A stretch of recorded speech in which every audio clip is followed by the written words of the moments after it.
porque la vida, Tu misericordia, es mejor que la vida. Mis labios te alabarán y así mi vida te bendecirá. En tu nombre mis manos alzaré.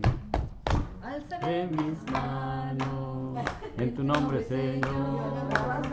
Alzaré mis manos, en tu nombre, Señor. Mis labios te alabarán y así mi vida te bendecirá. En tus nombres mis manos alzaré. Bueno, vamos a ver, nota preliminar, vamos a abrir nuestros libros a la página 89, Romanos 9 dice la elección de Israel. Vamos a ver por qué fue Israel escogido. ¿Ustedes por qué creen que Dios escogió a Israel, al pueblo de Israel? Porque tuvo que ser ellos. Ahí estaba. ¿Por la promesa será? Porque ¿Abraham? les hizo la promesa a Abraham. ¿Por qué le hizo a Abraham la promesa? ¿Por qué no le hizo Todo a se un va a mexicano? Abraham. ¿Por qué no se hizo a un mexicano? No, A pues, un chino. ahí había A lo mejor prohibido, él, a lo mejor es porque él puro maya. buscaba de Dios, o sea, a lo mejor tenía en su corazón el hacer el bien y todo eso. La mera razón, porque le dio la gana. Con su soberanía. Su soberanía, Y ¿eh? punto. Así es. Sí, pudo haber escogido un mexicano y hubiera sido lo mismo. Exacto, exacto. Pero saben, antes de hay un mapa que yo vi un mapa desde antes antes del diluvio, después de, o sea, porque en el diluvio se abrieron, dice la palabra de Dios, las cataratas del cielo y las cataratas de la tierra, o sea, se abrieron y fueron cuando se separaron los continentes y todo eso. Y antes era toda la tierra, o sea, la tierra cuadrada, que según estaba, o sea, cuando Dios hizo donde puso al Edén y donde que Edén está en Irak realmente, Sí. a ver dónde está, o sea, el Medio Oriente, el mero centro de toda la tierra es Israel. Ese fue, o sea, cuando a mí me sorprendió algo, realmente el Medio Oriente, o sea, está en el medio de la tierra, o sea, it makes sense, ¿verdad? Y como que Dios, puso el dedito que aquí, con estos, ¿verdad? Para que de aquí se desparrame todo a mi voluntad, o sea, eso es más, that's a logical reason, es una lógica, pero realmente es la soberanía de Dios. Así es. Somos de Él, ¿verdad? Él es el que tiene el control completo de todo y pues Él es soberano y Él es Dios y eso es lo que vamos a ver. Entonces el Edén estaba en Irak. That's right. Sí. Entonces Saddam Hussein era la víbora que. Hace cuenta. Oye, Nabucodonosor, Babilonia también estaba ahí en Irak, o sea, lo Sí. mandó todo, o sea, ya. Por razón. Ya, malísimos, Nabucodonosor, y muchos de esos reyes de allá eran horribles, ¿ya? Bárbaro. Ya, asirios y todo eso, muy bien. Ok, la lección de Israel. Nota preliminar, uno de los atributos de nuestro Dios es su soberanía. ¿Quién me puede explicar soberanía? ¿Qué quiere decir? Soberanía. Pues como alguien supremo, ¿no? Sí. ¿Alguien supremo? Ok, that's a good one. ¿Alguien más? Yeah. Que nada puede hacer cambiar su pensamiento. Así es. O sea, él es autónomo, él es supremo, todo. La máxima autoridad, Él es supremo, Él es autónomo, Él es solo, o sea, Él no pide consejos a nadie, ¿no? No. O sea, solo es, ¿verdad? Y entonces eso es, Dios es soberano en sus formas, sus tiempos, dice aquí, y sus métodos. Eligió a Israel para que fuera una nación de su especial predilección.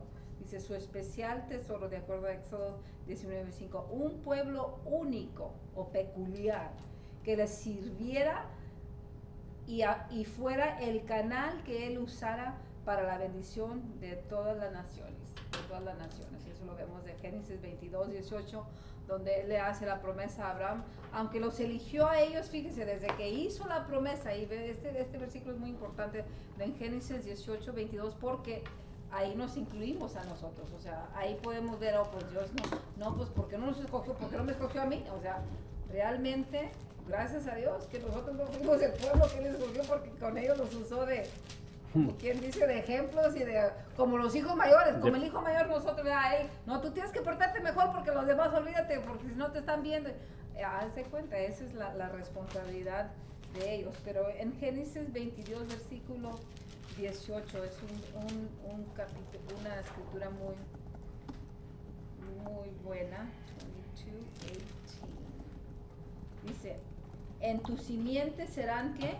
Benditas todas las naciones de la tierra, y por cuanto obedeciste a mi voz. Y ahí está cuando Él está diciendo, déjeme leer desde el versículo 14, dice, y llamó a Abraham el nombre de aquel lugar, Jehová proveerá. Por tanto se dice hoy, en el monte de Jehová será provisto. Él llamó el ángel de Jehová a Abraham por segunda vez desde el cielo y dijo, por mí mismo he jurado, dice Jehová, por cuanto has hecho esto y no me has rehusado tu hijo, tu único hijo, de cierto te bendeciré y multiplicaré tu descendencia como las estrellas del cielo y como la arena que está en la orilla del mar. Tu descendencia poseerá las puertas de sus enemigos. En tu simiente serán benditas todas las naciones de la tierra, por cuanto obedeciste a mi voz. Dice, y volvió Abraham a sus siervos y se levantaron y se fueron juntos a Berseba, y habitó Abraham en Berseba. O sea, aquí está la promesa que Dios hizo a Abraham, y como dice aquí en el versículo 16, por cuanto tú no me rehusaste tu hijo, tu único hijo, ahí Dios se comprometió con Abraham a dar su único hijo. Si Abraham pudo dar su único hijo, que es hombre, ¿cómo no voy a yo dar a mi único hijo? Como que en este pacto que Abraham estuvo dispuesto de hacer, se viene después Dios también dice, wow, o sea, si él estuvo dispuesto a entregar a su hijo, yo también voy a tener que hacer lo mismo, ¿okay? Y de ahí se comprometió de entregar a Jesús, a su único, ¿verdad?, hijo con nosotros, y sabiendo que a través de Jesús íbamos a ser benditas todas las naciones de la tierra, no realmente a través de Abraham, pero pues Jesús vino a través de Abraham, y por eso todas alcanzamos esa promesa. Entonces es muy importante. En el capítulo 8 Pablo termina hablando de todos los privilegios del creyente, que el creyente recibe mediante Cristo por el hecho de haberse arrepentido y creído en él. Dice, asimismo que mediante su gracia hemos recibido el Espíritu y hechos semejantes a él mismo. También enfatiza que si se camina en el Espíritu, nada ni nadie nos podrá separar del amor de Dios en Cristo Jesús. Todo eso lo vimos en el capítulo 8. Es bien importante que aprendamos bien lo que dice el capítulo 8. Por eso ese sí se los encargo mucho que hagan la tarea de ese capítulo, ¿verdad? Ahora Pablo amplía esa lección soberana en los capítulos 9, 10 y 11. Que dice Romanos 9, 1 y 2. Quiere leer, empezar ahí. Verdad digo, en Cristo no miento, y mi conciencia me da testimonio en el Espíritu Santo, que tengo gran tristeza y continuo dolor en mi corazón. Verdad digo, ¿por qué creen usted que dice verdad digo? Y no miento. Que no miento, ¿verdad? Porque dice la verdad. Está diciendo la verdad, en otras palabras, de veras, cuando dice uno, de veras, o sea, de veras, o sea, cuando Jesús decía, de cierto te digo, sí. O sea, realmente está enfatizando, esto es la verdad, o sea, de verdad te digo, que en Cristo no miento, o sea, no mentirás es uno de los mandamientos de Dios, ¿verdad? Pero Él está diciendo, yo no miento, o sea, es algo de veras que no miento, o sea, está poniendo su propia, ¿verdad?, su propia vida en la línea aquí, ¿verdad? O sea, y mi conciencia me da testimonio en el Espíritu Santo. Muy bien. Tengo gran tristeza y continuo dolor en mi corazón. ¿Qué estaba entristeciendo aquí a Pablo? ¿Qué es lo que lo hacía? ¿Por qué tenía gran tristeza? Porque él veía que su propio pueblo, sus propios hermanos se estaban perdiendo. El dolor, la angustia por las almas perdidas de sus parientes, ¿verdad? Y de eso se está hablando ahora de los israelíes, ¿verdad? Los israelitas, ¿no? Muy bien. Pablo, primero que todo, apela a la verdad de sus aseveraciones, buscando siempre una armonía entre lo espiritual y racional con lo emocional bajo el control del Espíritu Santo. El Espíritu de verdad gobernaba a Pablo y le impulsaba a decir y hacer cosas, pero también a sentir cosas, quizás inusuales para muchos, y por ello la acentuación en su dicho no miento y la gravedad de su tono. Y ahí estamos viendo, ¿verdad?, que le causaba tristeza realmente a Pablo la incredulidad de su pueblo, dice su palabra aquí, dice, ¿verdad?, que él eso es lo que le estaba causando, dice, al tiempo que el gozo de Dios le gobernaba, el apóstol de los gentiles sufría. Lo que demuestra que es posible tener gozo en medio de ¿qué? Aflicciones, dolores y afrentas. Imagínense eso.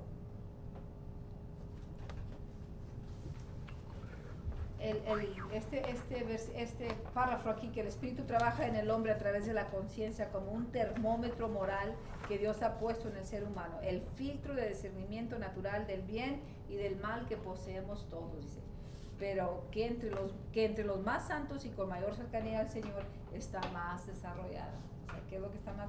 El termómetro moral, ¿verdad? De eso está hablando. Pero ustedes, ¿qué piensan? ¿Se puede tener gozo al mismo tiempo que dolor? Al mismo tiempo que aflicción. ¿Es posible, dice, tener gozo en medio de las aflicciones, dolores y afrentas? ¿Sí? ¿Sí, no? ¿Qué quiere decir eso? ¿Sí, no? ¿Sí, no? ¿Qué significa ¿O eso? sí o no? ¿Cuál es? No. Sí. Sí, ¿verdad? Yo digo que sí, ¿no? ¿Cómo? ¿Cómo se puede tener gozo en medio de las tristezas? Nunca he visto en Facebook cuando sale un morenito ahí que detalle y de repente empieza la carcajada. ¿No lo he visto? Se me hace que sí. Sí. Son afroamericanos. Sí. Son muy famosos. Sí. ¿Cómo podemos tener gozo en medio de la aflicción?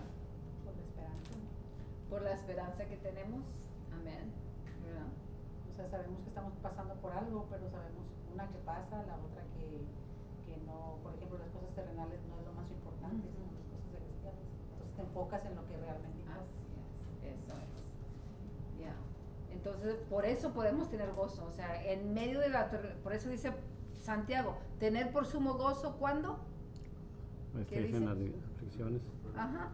Cuando estés en aflicción, cuando vos hayáis en diversas pruebas, cuando estás pasando por lo más difícil, tener por sumo gozo. Es like, what? Como que no hace sentido, pero para uno que estamos en Cristo Jesús, claro que hace sentido, porque podemos tener por sumo gozo porque sabemos el final del libro, sabemos cómo va a terminar, vamos a ser vencedores, somos vencedores, no vamos a ser, ya lo leímos en el 8, mande. Hay un versículo que dice que en este mundo tenemos aflicciones, pero Dios nos sacará de todas ellas. No, es que no es el... Pero confiad, yo he vencido al mundo, dice Jesús. En este mundo tendréis aflicciones. Pero confiad, yo he vencido al mundo, ¿qué quiere decir? Si yo estoy en ti, tú estás en mí, y yo soy vencedor, ¿qué eres tú? Más que vencedor. Más que vencedor.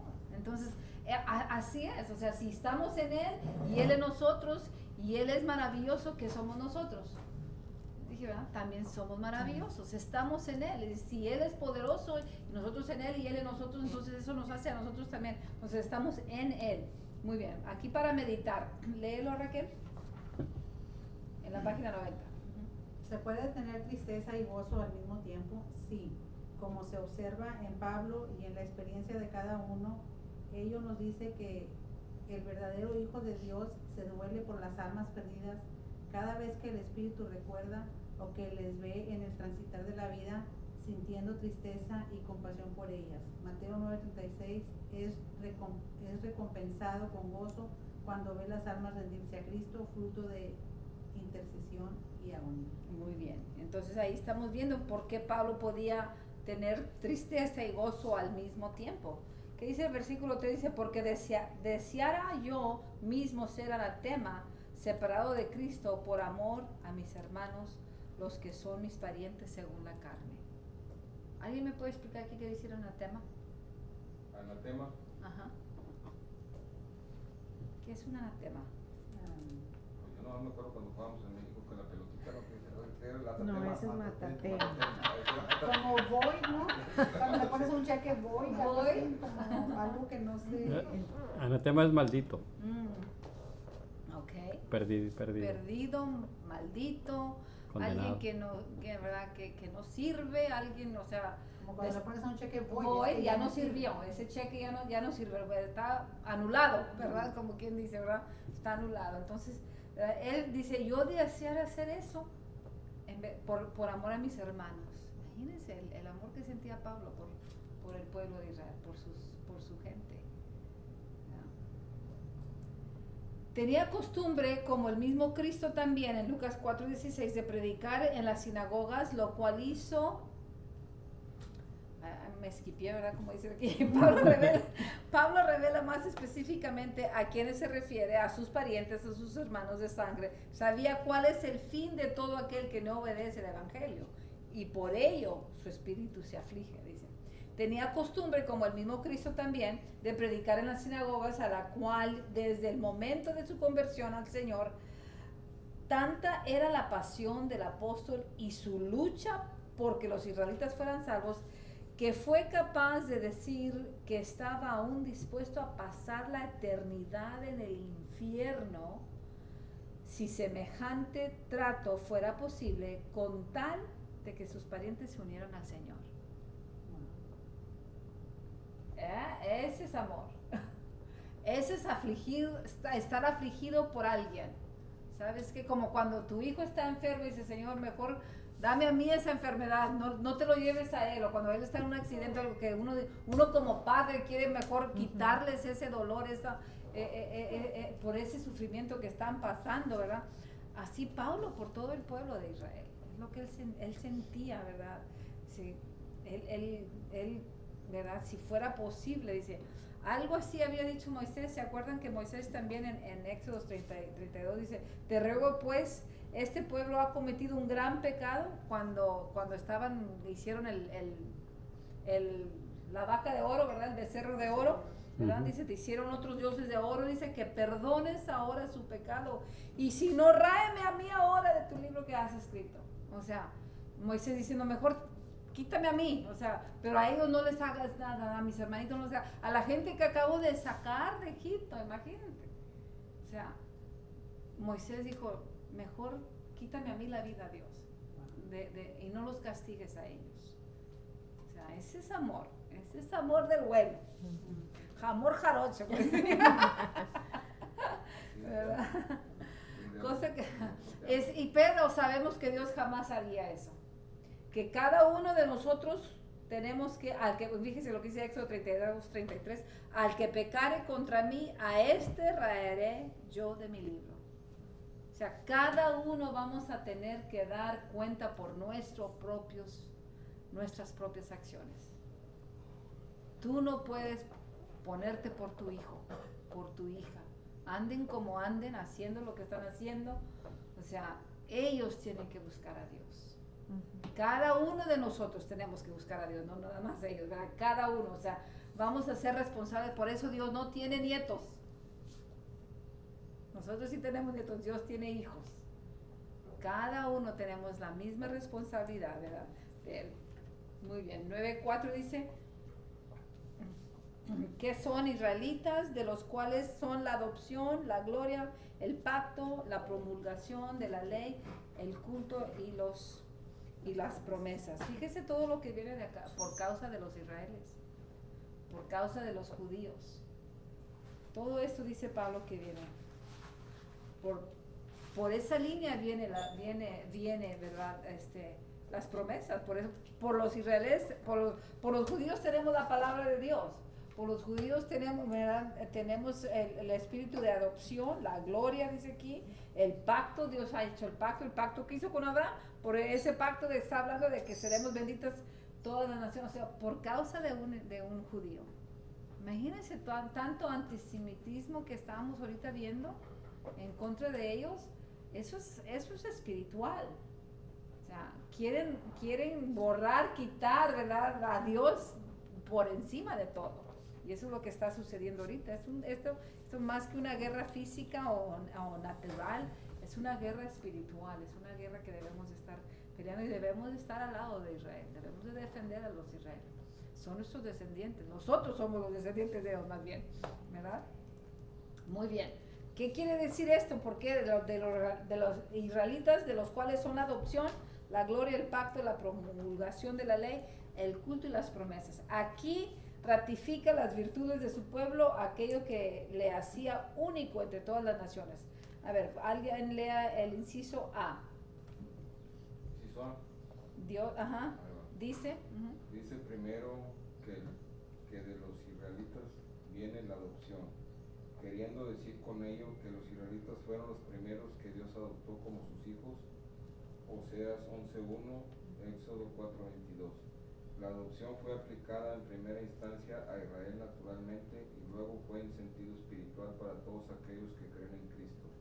Israel es la sombra de lo real, de lo perenne, eterno, circunscrito. El Evangelio, la vida de Israel contiene tipos relevantes y figuras que se aplican a la iglesia de hoy. así es. Entonces, por ellos vino la adopción, o sea, nosotros fuimos adoptados. ¿Y cuántos de ustedes saben que el hijo adoptado tiene aún más derechos que el hijo natural?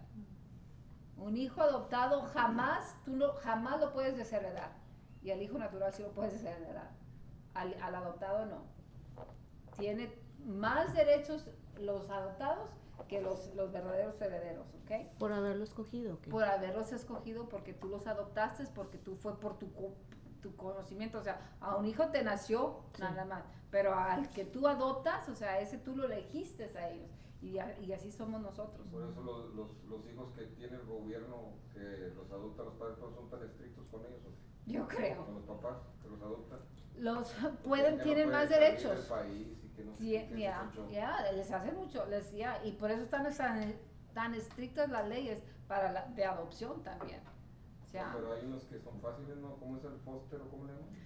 eso es just foster, eso te los encargan nomás por un ratito, por eso un no, tiempo. eso no Pero son es tan tuyos. fácil para ponerte foster. Yeah, Te piden trabajando del perro. exacto, tienes que estar. Sí. En tu casa tienes que tener tu aseguranza bien. Pero eso es por un tiempo, ¿no? Eso Sí, no es es ya que foster te por los... un tiempo. No es Ajá. adopción No cambia el tuya. apellido. Que Yeah. no cambia apellido, no cambia todo eso. Nada. No, nomás mientras si Temporal. el papá lo reclama. ¿no? Exacto. Nomás mientras Si no estudia. lo reclama, a lo mejor sí te puedes quedar con él, pero Ujú. ya es decisión del gobierno. Ujú. Entonces, nomás cuidarlo mientras. Los padres o los tíos o un familiar tienen más derecho que el foster parent para reclamar a esos niños, ya, que eso es lo que ha pasado muchas veces. Pero les dan cierto tiempo, ¿no? Y ya si no Están lo cierto reclaman, tiempo nada más mientras, ya. si no lo Y reclaman, normalmente los que son foster kids fueron abusados o los padres fueron negligentes con ellos o sea, el gobierno los sacó de la casa de ellos y les buscó primero un familiar y nadie respondió. Entonces, si yo pero quiero esos que son agarrar grandecitos, no, porque hay unos que son bebitos. hay de todas edades, Los bebitos, hay de sí, todas edades. a ver, Tengo unos amigos, sí, teníamos, te acuerdas, Roy y Josie, ellos adoptaban teenagers, o sea, Ujú. jóvenes también. Bueno, they would foster them, yeah. Pero es un show, tienes que llevarlos y traerlos de las actividades y Ujú. Y si tienen también terapias y todo eso por Terapias, los mismos tienes traumas que traen ellos. tienes que llevarlos a Cuidado. terapia, doctores, todos bastantes, tanto, ya. Tienes más responsabilidad que tus propios hijos. y más trabajo. Y más trabajo, así es, no es fácil. Por eso te lo paga bien el gobierno, sí es un, Oh, sí. es un buen pago, pero es 24/7, o sea, nunca Ujú. puedes deshacerte de ellos, ya, Bueno, que- hasta que ellos te los Ya quiten. no les puedes los que quieren. Entonces, por los israelitas viene la adopción. El inciso B, a ver, Musi. Dice, habla también de la gloria, lo cual se refiere principalmente a la gloria que presenció Israel en el monte Sinaí. Éxodo 20:18, 24, 16 al 17. También se refiere a la gloria que Dios mostró al término de la construcción del tabernáculo de reunión en el desierto, y luego a su gloria en el templo de Salomón, y a la gloria prometida respecto al segundo templo. Y desde luego se refiere a la gloria de Dios en Cristo en su advenimiento y hasta su plenitud en su reinado milenial. De esa gloria está hablando. Por todo esto va a ser por la gloria de Dios, o sea, a través de la gloria, a través de los israelíes, o sea, hablando de la gloria primero en el monte Sinaí, que pudieron ver, ¿verdad?, cómo Dios les habló. Y recuerden cuando Dios se presentó ante ellos: yo soy Dios, lento para la ira, grande y temible, o sea, grande en poder. Entonces estaban viendo la gloria de Dios, la gloria que cuando terminaron el tabernáculo. ¿Qué sucedió ahí? ¿Alguien se recuerda? La gloria de cuando terminaron el tabernáculo, de la reunión en el desierto, también que se encendió continuamente el humo, iba encendido, ¿verdad? Que continuamente estaba la gloria del Señor ahí en el tabernáculo. Y cuando terminaron el templo de Salomón, ¿recuerdan que se oían, dice, las danzas y el júbilo del jubileo de todos los jóvenes y el llanto de los ancianos, dice la palabra de Dios? Ahí podemos ver las dos generaciones, o 2 o 3 generaciones, ¿verdad? Unos expresando con gozo, con júbilo, bien contentos porque habían hecho el templo, y los ancianos también viendo el agradecimiento que Dios había cumplido, ¿verdad?, con esa promesa. Y por la gloria venidera, cuando Cristo va a venir también, todo eso viene a causa de ellos. Ok, el inciso C, Pastor David. ¿El C? El C, el 91, page 91. El pacto y los pactos. Refiriéndose al pacto de Dios que Dios hizo primero con Abraham respecto a Cristo, que en él estaban benditas todas las naciones en la tierra. El pacto se extiende a los patriarcas. Luego Dios pactó con Israel respecto a Canaán. Todo lo que respecta a los pactos de Dios con Israel apuntan a Cristo mismo, con quien nosotros hemos hecho un pacto eterno en su sangre. Ahí está, ¿verdad? También este pacto, Dios, o sea, por los israelitas viene el pacto, y Dios dijo, ¿verdad?, voy a regresar. Ese es un pacto que Él hizo con nosotros, ¿verdad? El pacto eterno con su sangre, que nuestra sangre, que la sangre de Jesús nos limpie de todo pecado. Ese es un pacto, y pacto de sangre. O sea, recuerden cuando Abraham hizo el pacto con Dios, ¿verdad?, de que Dios le pidió a su hijo Isaac, y siempre no fue el Isaac el hijo, sino fue el carnero que estuvo ahí. Y dice que Dios hizo ahí pacto de sangre, o sea, ahí se derramó sangre. Y la primera parte donde se derramó sangre en la Biblia, ¿quién me puede decir dónde está? ¿Quién fue el primero que derramó sangre? Dios cuando le hizo la ropa a Adán y Eva. That's right. Desde entonces, Él fue el primero que derramó sangre aquí en la tierra, ¿verdad?, para cubrirnos, para cubrir el pecado de Adán y de Eva. Entonces, la sangre de ese nada más tapó la vergüenza de ellos, pero la sangre de Cristo, ¿qué hace? Nos limpia, lo quita, ¿verdad? He aquí el Cordero de Dios que quita el pecado del mundo. Amén, ¿verdad? Entonces, Juan lo declaró. Entonces ese es el pacto de sangre.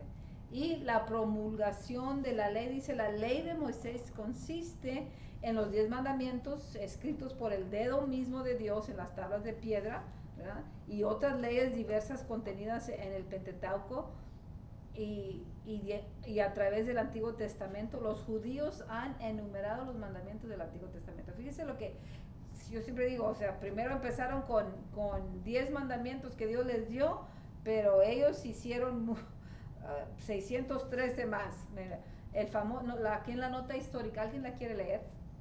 La nota histórica está muy interesante. El más famoso compendio es el llamado Talmud, consistente en 613 mandamientos, 365 negativos, es decir, lo que no se debe hacer, y 248 positivos, lo que se debe de hacer.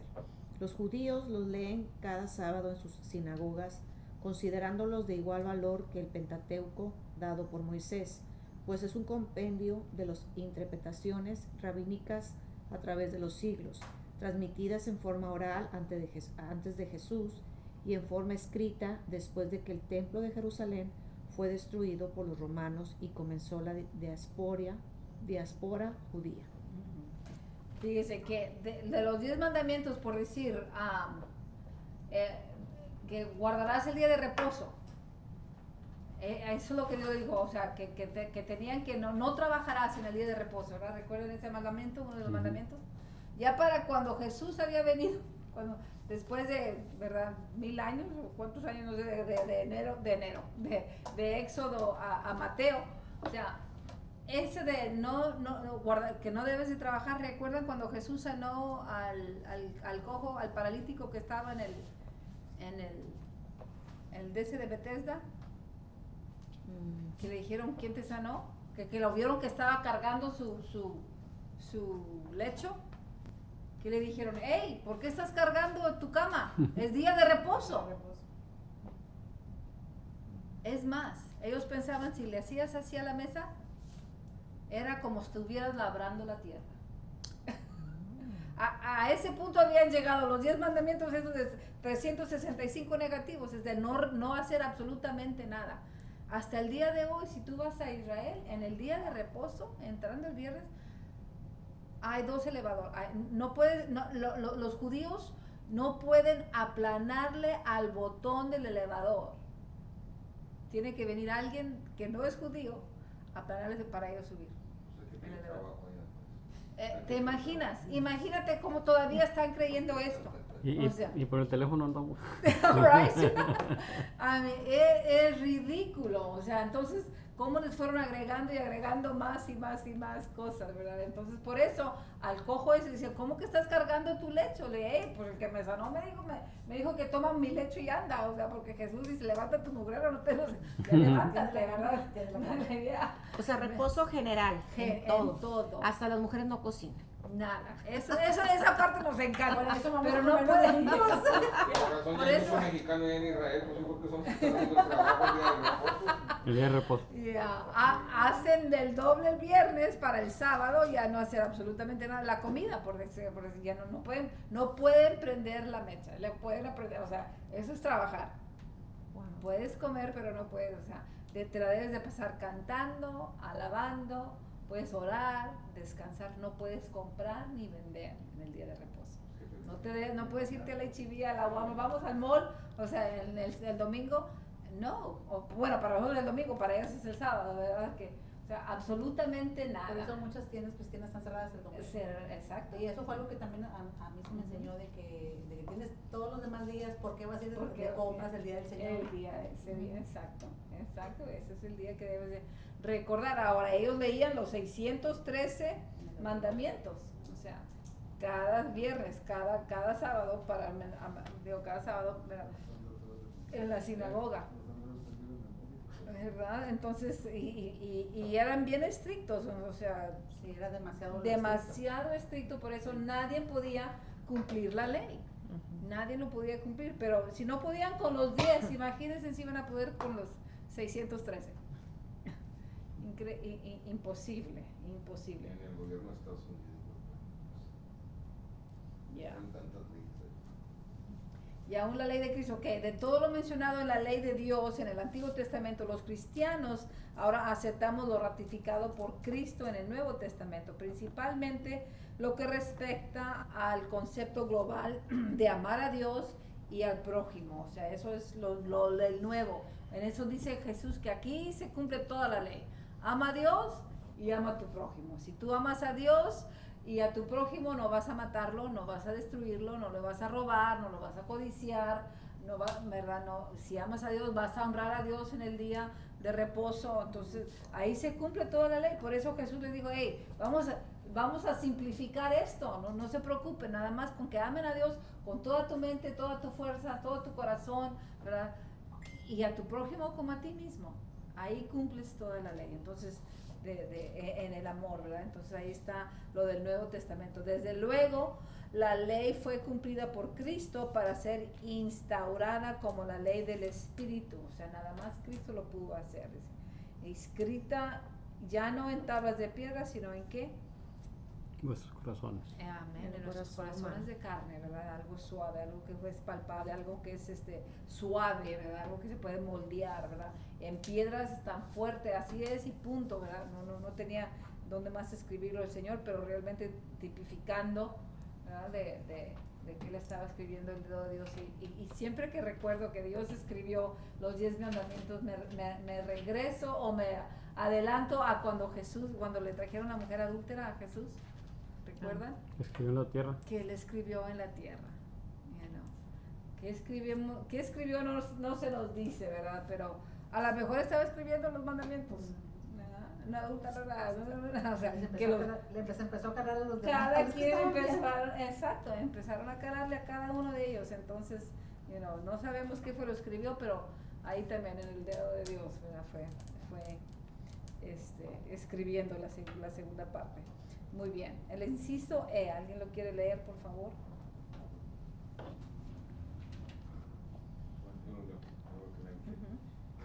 Pablo también dice que el culto a Dios proviene de los judíos. Esto pudiera tener tres acepciones. La primera refiriéndose a las ordenanzas directamente dadas por Dios a los sacerdotes en cuanto a sus formas de adoración que han conservado por milenios. Primera de Crónicas 15, 16, 23, 4 y 5. La segunda se aplicaría al culto de alabanza y adoración que el cristiano debe mantener cada día en su espíritu, y la tercera a los cultos semanales dentro de los templos que expresan con cantos, oraciones y exposición de la palabra.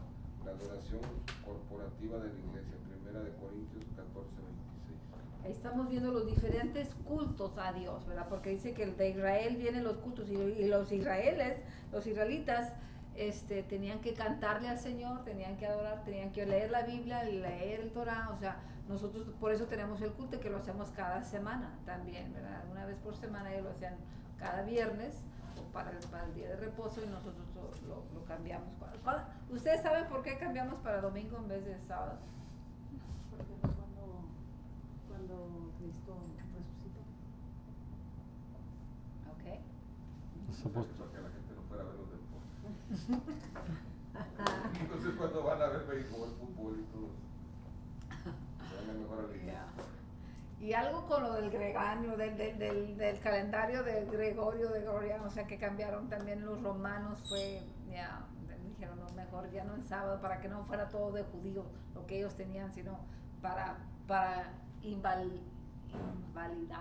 sus creencias realmente. Pero Sí es en contra. Hay iglesias que son sabatinas.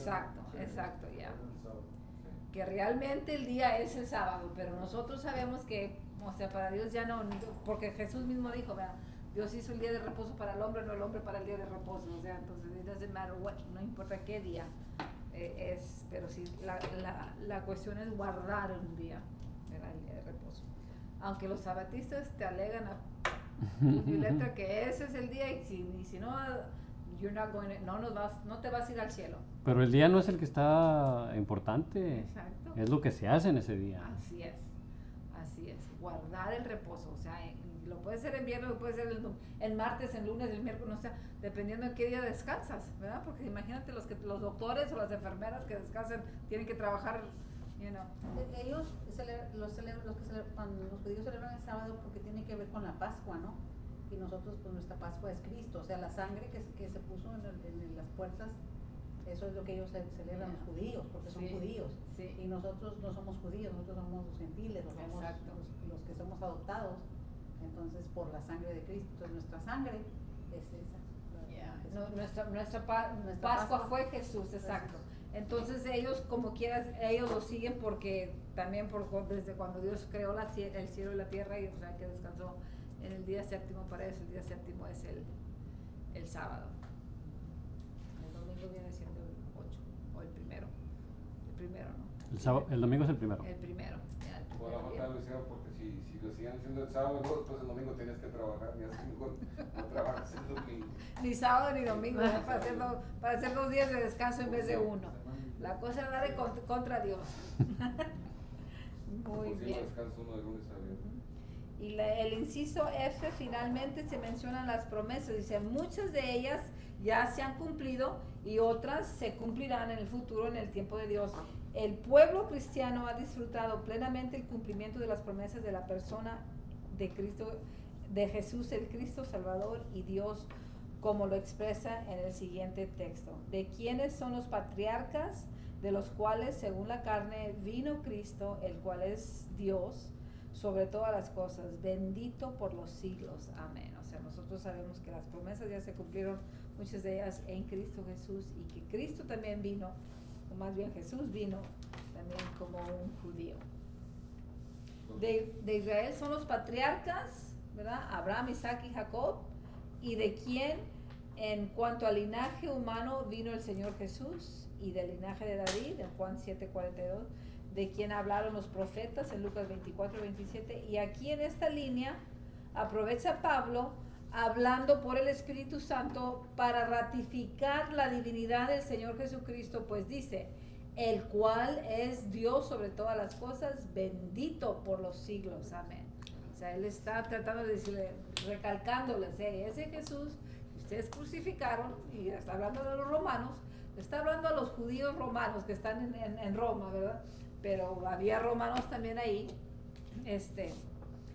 ¿verdad? Él es el Cristo, el bendito por los siglos. Ok, Romanos 9, 6 y 9, ¿alguien lo quiere leer? No que la palabra de Dios haya fallado, porque no todos los que descienden de Israel son israelitas, ni por ser descendientes de Abraham son todos hijos, sino en Isaac te será llamada descendencia. Esto es, no los que son hijos según la carne son los hijos de Dios, sino los que son hijos según la promesa son contados como descendientes, porque la palabra de la promesa es esta: por este tiempo vendré y Sara tendrá un hijo. Muy bien, esto está un poco confuso, ¿verdad? O sea, ¿cómo que los que no por ser descendientes de Abraham son todos hijos? ¿Cómo que no son hijos si son descendientes de Abraham? ¿Qué creen ustedes? Mejor era otro Abraham. Ahí explica por qué Abraham es muy importante para Dios. Ajá. Y los que no hacen lo que Abraham hizo, no importa que se llamen hijos, no están haciendo lo que Abraham hizo. Así es. Entonces En está la fe. hablando en En la la área fe. espiritual, o sea, la fe que en tú- obediencia, exacto. ¿verdad? Ya que dice según la promesa. Ajá, según la promesa, ok. No que la palabra de Dios haya fallado, dice, quizá ante la pregunta racional subyacente de qué sucedió entonces con la promesa de Dios. ¿Falló su palabra? Ante esto, Pablo procede a explicar quiénes son los verdaderos israelitas. A ver, ¿alguien quiere leer aquí ese párrafo? ¿No, Raquel?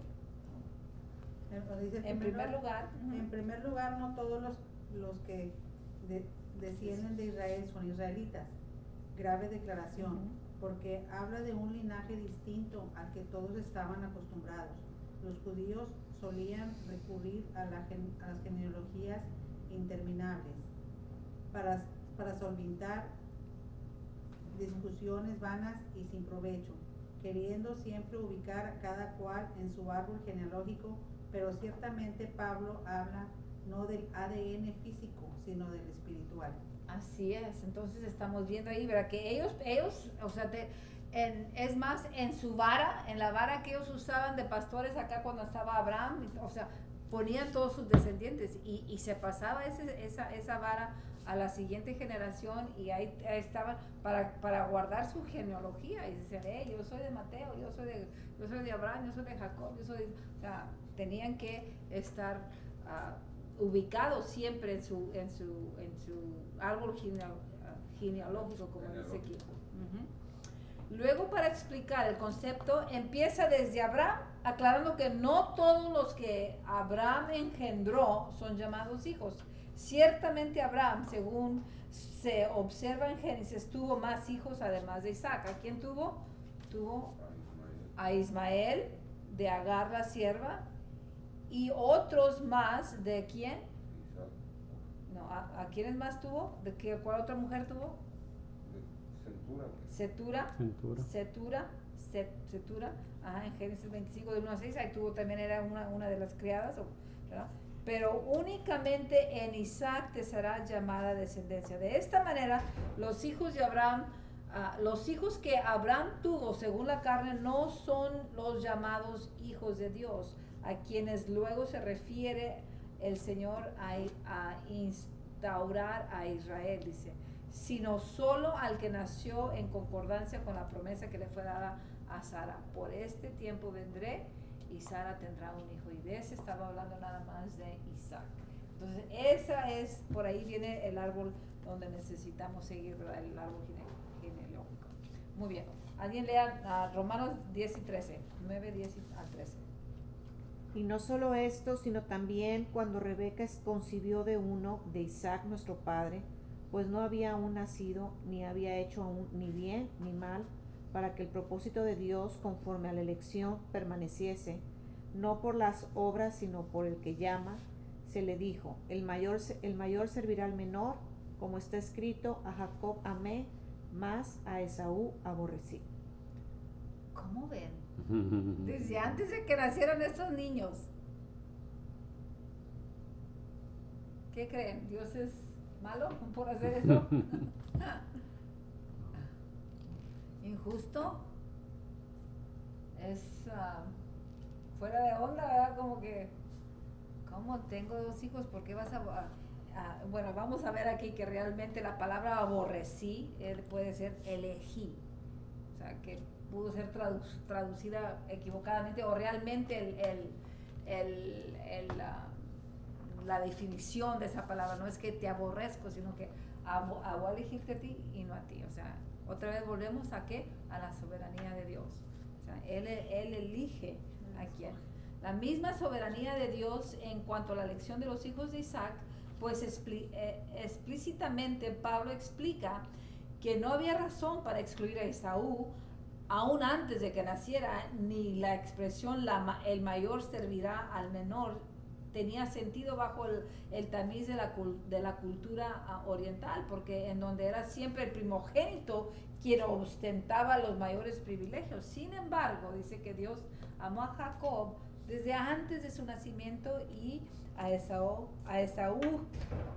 aborreció. Dice, esta expresión de aborreció es una expresión muy hebraica, de lo de hebreo, ¿verdad? Que tiene su mayor sentido al entender una elección.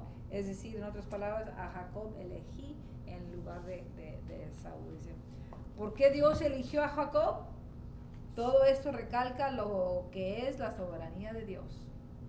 Por tanto, la línea de los hijos de Dios no continuará con Esaú, aunque él también engendró por Isaac, sino que por Jacob exclusivamente.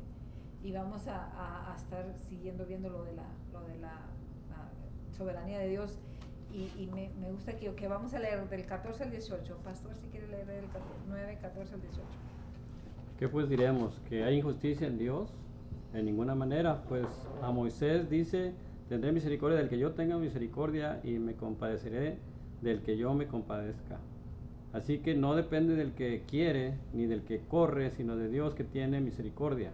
Porque la Escritura dice a Faraón, para esto mismo te he levantado, para mostrar en ti mi poder y para que mi nombre sea anunciado por toda la tierra. De manera que de quien quiere tiene misericordia y de quien quiere endurecer, endurece. Imagínense, aquí está él explicando porque está pensando exactamente, thank you, lo que nosotros estamos pensando, ¿verdad? Pues que qué mala onda que es Dios, cómo es que va a aborrecer a Esaú, ¿verdad? ¿Por qué? ¿Por qué va a elegir nada más a Isaac, a Jacob? O sea, ¿por qué nada más por esta línea? Entonces él dice, ¿hay injusticia en Dios? ¿Y qué contesta Pablo? Absolutamente no, en ninguna manera. Más bien, y me gusta cómo lo explica el libro, es que Dios, bueno, lo vamos a leer, es que Dios tiene un método para los que obedecen su palabra y los que no obedecen su palabra. Y por decir, está esta opción, esto va a suceder a los que no obedecen y esto va a suceder a los que sí obedecen. Y como sabe todas las cosas desde antes de todo, de que vayamos a hacer algo, o que algunos vamos a obedecer y algunos no vamos a obedecer. Entonces, bueno, al que no obedece le va a suceder esto y al que sí obedece le va a suceder esto. Y a eso se está refiriendo aquí. No que uno lo va a hacer y el otro no, sino que él sabe que la grande probabilidad, ¿verdad? De que si tú tienes 2 hijos y les dices, hey, ve, tráeme esto, uno te lo va a traer, el otro le va a decir, pues a lo mejor se le va a olvidar. Te va a decir que no. ¿Verdad?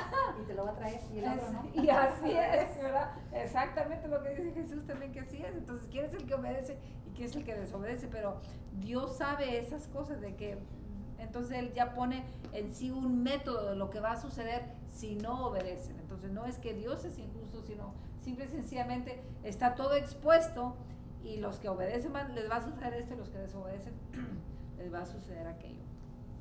Muy bien. Entonces surge entonces el cuestionamiento hipotético de que si Dios es injusto o no, si la justicia consistiera en este caso en dar a cada uno el mismo tratamiento, es decir, a Jacob y a Esaú, que nacieron del mismo vientre y casi al mismo tiempo, se podría juzgar injusta la elección de Dios, inclusive dado que Esaú era el primogénito. Sin embargo, Dios eligió soberanamente a Jacob y no incurrió en injusticia. Ante tal pregunta, dice el apóstol, en ninguna manera. Dios no es injusto y jamás lo será, sino que es su prerrogativa tener misericordia de quien Él quiera tenerla. Luego se remite el caso paralelo de Faraón. ¿Alguien tiene su Biblia? Me gustaría que leyéramos Éxodo 4:21. Y dijo Jehová a Moisés: cuando hayas vuelto a Egipto, mira que hagas delante del faraón todas las maravillas que he puesto en tu mano, pero yo endureceré su corazón de modo que no dejará ir al pueblo. El 21 nada más, ¿verdad? Sí. Sí, Dios le endureció el corazón al faraón. Dios le endureció el corazón a Faraón. Entonces, ¿Faraón estaba obedeciendo a Dios? Faraón ya los tenía así, ya era un hombre duro, ya era un hombre fuerte, ¿verdad? Pero dice que Dios les endureció el corazón, entonces es su elección, cada uno. Y Dios dice que lo hizo para que se viera el poder de Dios. Entonces era para, ¿verdad?, darse la gloria a Dios realmente, para que vieran qué tan fuerte es Dios, qué tan grande es Dios. Y es lo mismo que está ahorita, dice, cuando abunda el pecado, sobreabunda la gracia. O sea, que estamos viendo tan malos las cosas, que están tan mal, para ver el contraste, lo grande que es lo bueno de Dios, el poder que Dios puede limpiar todo este mugrero y que lo va a hacer, ¿verdad? Entonces, ahí estamos viendo que Dios es, o sea, que abunda el pecado, pero sobreabunda la gracia. Entonces, que hay gente mala para que Dios pueda mostrar su gracia y se vea aún. Muy bien, entonces evidentemente Dios tenía un propósito en ello, mostrar su poder al mundo y a todas las generaciones venideras. Y todavía ahora, es más, los egipcios dicen que Moisés no existió, niegan toda esta historia. Y hay gente que lo cree que todavía, cree. que no, que esto, nada de eso es verdad, Que es mito. que es un mito, exacto. Ellos dicen que esto no es cierto. No creen en Moisés, imagínense, si no creen y hay muchos cristianos, o sea, o personas que dicen, eso, no hay historia de esto, supuestamente. ¿Quién va a inventar eso? Para que vean, dicen que piensan que esta es nomás una fábula en la Biblia, o sea, que nada más la Biblia es lo único que habla acerca de eso, porque realmente no es, esto no fue cierto. Which is a big, es una gran mentira, pero muchos lo creen. Los egipcios lo niegan. Es una vergüenza para ellos, los faraones, ¿no? Si había sucedido. Exacto. Yeah. Y por eso ya no tiene nada de eso. Muy bien. Muy bien. Cuando la soberanía de Dios interviene, no depende del que quiere, dice, es decir, de la voluntad humana, ni del que corre, es decir, del que se esfuerza en alcanzar algo, sino de un acto meramente soberano de Dios. Así lo dice también Juan el apóstol sobre los hijos de Dios, dice, los cuales no son engendrados de sangre, ni de voluntad de carne, ni de voluntad de varón, son de Dios, dice en Juan 1:13. Significa que Él es soberano en la proclamación de sus leyes, lineamientos y decretos como legislador y soberano rey del universo. O sea, Él es todo. Por tanto, Dios es poderoso en el misterio de su soberanía, de tener misericordia de quien quiere tener misericordia y endurecer quien quiere él endurecer. Ok, alguien lea para meditar. Puesto que Dios tiene la prerrogativa de endurecer o tener misericordia, es nuestro deber mantener una vida de ruego y de súplica por todos los hombres. Léase también Mateo 9:38 en cuanto a nuestra responsabilidad para que surjan obreros, para que la misericordia de Dios por medio de Cristo les alcance, pues la voluntad de Dios es que todos sean salvos. Se necesita así echar mano de la autoridad que como iglesia hemos recibido de Dios, pues nos dice Cristo: de cierto os digo que todo lo que atéis en la tierra será atado en el cielo, y todo lo que desatéis en la tierra será desatado en el cielo. Muy bien. Entonces sí o sea, se necesita echar mano de esa autoridad que nosotros tenemos, que hemos recibido de Dios. O sea, podemos atar al enemigo, podemos atar la maldad que está, que quiera apoderarse o venir en contra de nosotros, porque nosotros tenemos esa autoridad. Pero me gusta esto que nosotros, nuestro deber es mantener una vida de ¿qué? De ruego y de súplica por todos los hombres. Fíjense lo que dice Mateo 9:38, dice: rogad pues, ¿qué quiere decir? Pedir. Suplicar, pedir, o sea, no te canses, o sea, uno que estás constantemente, rogad pues el Señor de la mies, que envíe obreros a su mies. Amén. Os bendiga las manos que prepararon esos alimentos y ¿verdad? Por eso lo estoy diciendo. Amén.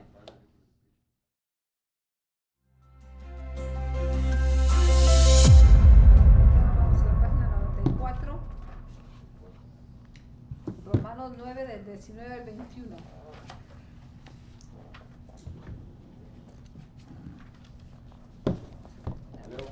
Yes. Dice, pero me dirás, ¿por qué? Pues, sin culpa, porque ¿quién ha resistido a su voluntad? Mas antes, oh hombre, ¿quién eres tú para que alterques con Dios?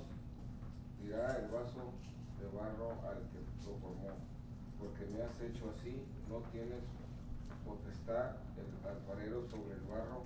No tiene potestad. Sí, para hacer de la misma masa un vaso de honra y otro para deshonra. Muy bien, aquí está lo que estaba hablando el pastor David. Dice, una vez más el apóstol recurre a una forma de lenguaje hipotético al decir, oh hombre, frase que no es común en otras epístolas. Se refiere al hombre, suponemos, incrédulo, argumentando con Dios sobre la justicia o injusticia, y que no debería de culpar a aquellos de quienes soberanamente no quiso tener misericordia. Vamos a ver que en primer lugar, según podemos observar en otras porciones de las Escrituras, la misericordia de Dios tiene sus requisitos, dice aquí, ¿verdad? Tiene sus requisitos. Por ejemplo, la palabra declara: el que te encubre sus pecados no prosperará, mas el que los confiesa se aparta alcanzará misericordia. Entonces ahí viene en juego lo que dijo el pastor, o sea que no, Dios siempre te da la oportunidad para que te arrepientas, no tienes que seguir en ese camino, o sea, entonces, y ¿verdad? Dice que si hemos pecado, dice Santiago, tenemos, ¿verdad? Abogado tenemos para perdonarnos, ¿verdad? Que Él intercede por nosotros.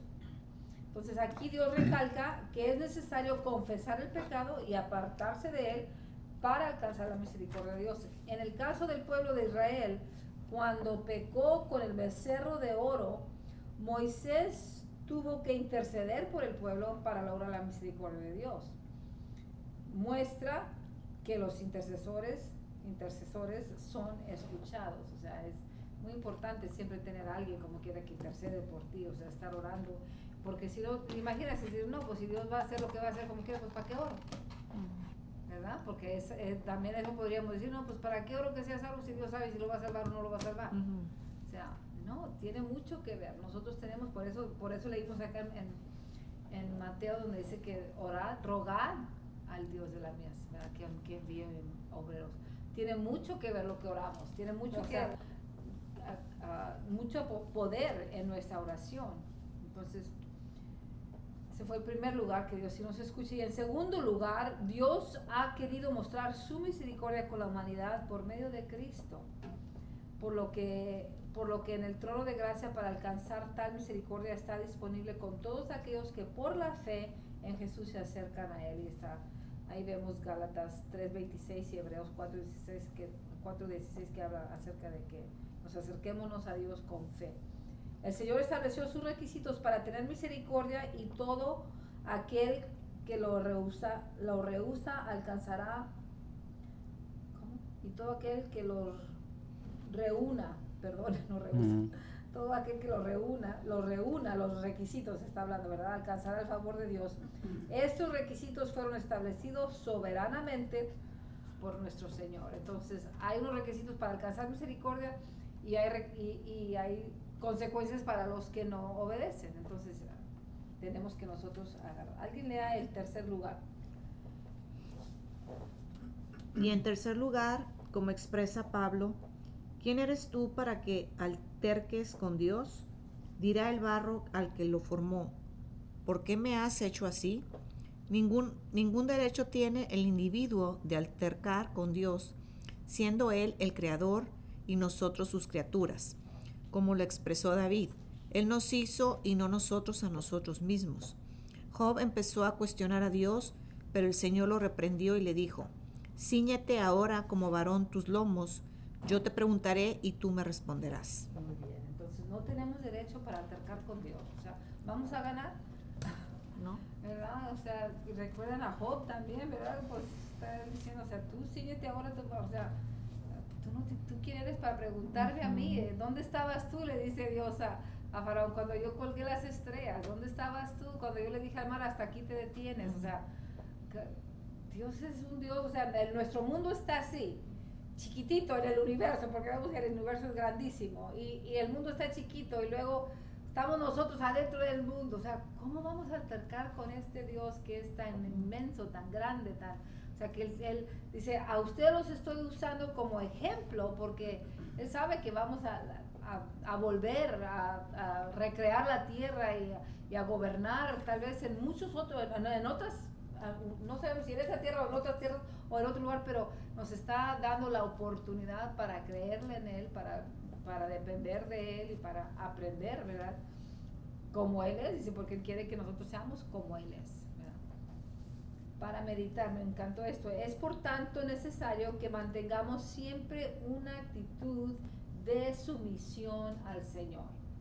Nos esforcemos por entender sus leyes y aquello que a Él le agrada y obedecerle en humildad. Hay recompensa divina para esa actitud de amor y reconocimiento. O sea, nosotros tenemos que siempre decir, ¿sabes qué, Señor? Yo sé que con la punta del dedo tú me puedes exterminar, ¿verdad? Pero siempre estar consciente de que lo que queremos es agradarle a Dios, venir ante Él reconociéndolo, que Él es soberano, que Él es grande, que Él es poderoso, y que sin Él nada somos, ¿no? Nada podemos hacer. O sea, saber que Él es Dios soberano, Dios grande, Dios poderoso, pero nosotros somos sus siervos, y ahora Él por su pacto nos ama, ¿verdad? Porque a Él le ha placido, ¿verdad?, darnos su reino, dice su palabra. Entonces Él se complace en que nosotros le agrademos, en que nosotros le busquemos, en que nosotros le adoremos, en que nosotros le cantemos, ¿verdad?, le obedezcamos, y eso le trae gozo. Entonces debe de traernos a nosotros también esa satisfacción de que Dios, estoy haciendo lo mejor que yo puedo, ¿verdad? Estoy dando de mi mejor esfuerzo, no nada más de trabajar por ti, Señor, sino que quiero trabajar contigo. Es una cosa tan diferente cuando tú sientes que tienes que trabajar por Dios. Pues soy el pastor, pues el Señor te lo está haciendo por ti. O sea, realmente yo no quiero hacer esto, pero los hago por ti. Y hay muchos pastores que así o maestros, o verdad, o cantantes. Señor, pues decidí seguirte, verdad, la obra, seguir el llamado que tú me dices, lo estoy haciendo por ti, Señor. Dios no quiere que trabajes por Él. Él quiere que trabajes con Él. Que seamos socios, partnering, o sea, hey, mira Dios, las almas que alcanzamos con tu poder, con la palabra que me diste, o sea, entre los dos estamos trabajando. Ahora Dios no está enojado con nuestro empleo, pero también el trabajar con Dios es parte de... Dios trabajó, Dios es un Dios trabajador, Dios es un Dios de obras, o sea, Él quiere que estemos bien obedeciéndole al Señor en todo, o sea, y llevándolo a Él como nuestro socio. O sea, y así es como nosotros también le agradamos al Señor. Vamos a ver, Romanos 9, 22 al 24. ¿Alguien más lo quiere leer? ¿No, pastor? Gracias. Ya al final de la página 494. Y que si Dios, queriendo mostrar su ira y hacer notorio su poder, soportó con mucha paciencia a los vasos de ira preparados para destrucción, para hacer notorias las riquezas de su gloria, las mostró para con los vasos de misericordia que Él preparó de antemano para gloria, a los cuales también se ha llamado, esto es, a nosotros, no solo los judíos, sino también a los gentiles. Entonces aquí está diciendo Pablo, ¿verdad? Aquí si Dios quiere mostrar su ira y hacer notorio su poder. Soportó con mucha paciencia los vasos de ira preparados para esta destrucción y para hacer notorias las riquezas de su gloria. Está hablando de que hey, por estos vasos voy a hacer notorias las riquezas de mi gloria, ¿verdad? Entonces, y mostró, ¿verdad? Con esos vasos de misericordia que Él preparó de antemano para la gloria de Él. Entonces, Dios quiere usarnos a cada uno de nosotros para eso, ¿verdad? Que traigamos honra y gloria debida a Él. Parte sustancial de la naturaleza de Dios engloba su amor y clemencia, pero también su ira y justicia. O sea, tenemos que saber que Dios es bien justo, Dios es bien balanceado, o sea, que Dios no es un Dios malo, no es un Dios injusto, sino que Él es justo, ¿verdad? Su justicia. Entonces, su ira va a ser... su ira ya fue, ya no está enojado con nosotros, su ira ya estuvo sobre Jesús. Y Jesús ya pagó el precio, entonces nosotros ya no lo tenemos que pagar. Pero la ira está guardada para aquellos que se pierden después, o sea, de que los que no aceptan al Señor Jesús. Entonces para nosotros no tenemos que temer a Dios, pero sí tenemos que estar sometidos a Dios. Y eso es lo que está tratando de diferenciar aquí Pablo. Era natural que teniendo el ser humano una libertad, una libre voluntad, habría quienes se opusieran a sus designios.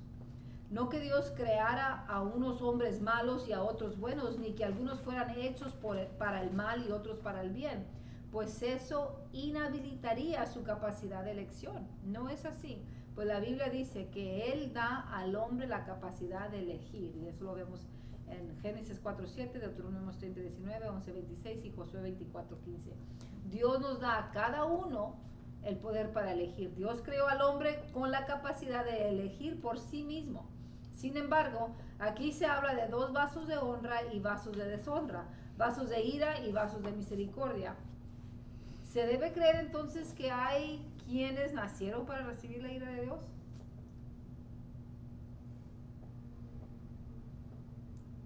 Vamos a ver cómo se puede conciliar esto, ¿verdad? Y aquí es donde o sea, dentro del plan global de Dios, habría personajes que dictarían el curso de eventos en un linaje especial, dado el pacto que Dios hizo con David.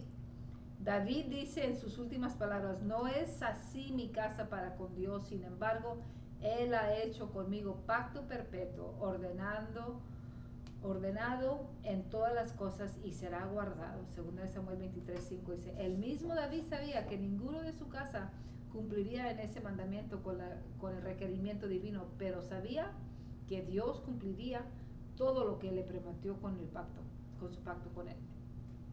Y Dios a lo largo de la historia fue teniendo, dice aquí, un trato especial para con aquellos que seguían parte de su plan de redención. Todo es simplemente un acto soberano o un grupo de actos soberanos. Fíjese. Por otro lado, no debe entenderse que Dios creó a personas específicas para vasos de ira, sino que Él preparó de antemano el método y los requerimientos para mostrar su ira. Que hay que entender esto. Pues sabía que había quienes iban a desobedecer. y el método y los requerimientos para su misericordia y bondad, pues habría quienes recibirían su palabra, pero partiendo del libre albedrío humano. Entonces, aquí está donde Dios no que hace a unos buenos y a unos malos, sino que Él preparó de antemano el método de requerimientos para mostrar su ira. O sea, preparó un método para que esto es lo que va a suceder para los que maldicen o para los que no obedecen, y eso es lo que va a suceder para los que sí obedecen. Y ahí está ya preparado. O sea, Dios, como quien dice, aquí está, si quieres mole o quieres arroz, o sea, ya tú sabes, ¿verdad? ¿Quieres galletas? Pues llévate el plato completo. Llévate todo, ¿verdad? Exacto. Entonces, Dios sabía que aquí está, o sea, Él preparó la mesa, como dice su palabra, ¿verdad? Entonces, todo está delante de nosotros y nosotros mismos tenemos el elegir. Y vamos a ver aquí unos ejemplos que dice aquí. Por ejemplo, ¿alguien quiere leer ahí? Dios eligió a Saúl para que fuera rey sobre Israel, pero él, haciendo uso de su libre voluntad, desobedeció y fue desechado. Por ello David le reemplazó. De ello dice la Biblia: entonces David respondió a Mical: fue delante de Jehová quien me eligió en la preferencia a tu padre y a toda su casa, para constituirme por príncipe sobre el pueblo de Jehová. Según de Samuel 6:21. Dios había dicho que Judá sería legislador. Génesis 49:10. Pero no tenía que ser específicamente David, sino que nos dice la escritura: he hallado a David, hijo de Isaí, varón conforme a mi corazón, quien hará todo lo que yo quiero. Hechos 13:22. De otra manera no tendría sentido lo que dice, porque los ojos de Jehová contemplan toda la tierra para mostrar su poder a favor de los que tienen corazón perfecto para con él. Ahí está, o sea, no es que Dios, no tenía que ser exactamente David, ¿verdad? Pero David escogió obedecer a Dios, tener un corazón hacia Dios. O sea, Saúl no tenía que haber sido el que desobedeció, pero él decidió, ¿verdad?, hacer eso. Entonces, me encanta eso. Los ojos de Jehová están buscando a quién voy a bendecir, quién me está buscando de verdad, ¿verdad? ¿A quién le puedo mostrar mi favor? Y Dios quiere mostrar su poder a través de nuestra vida. Es más, Dios nos quiere usar a cada uno de nosotros como ayuda visual para el mundo. ¿Qué es una ayuda visual? ¿Recuerdan ustedes cuando íbamos a la escuelita bíblica y nos ponían en el flannel, ¿cómo se dice? En la Franela. En la franela nos ponían los monitos, ¿verdad? Sí. ¿Verdad? Esa era una ayuda visual. Veíamos a los leones y veíamos a Daniel, veíamos el pez de Jonás y ¿verdad? Son ayudas visuales para entender la palabra. Dios nos quiere usar a cada uno de nosotros como una ayuda visual de su poder, de su gracia, de su gloria para el mundo.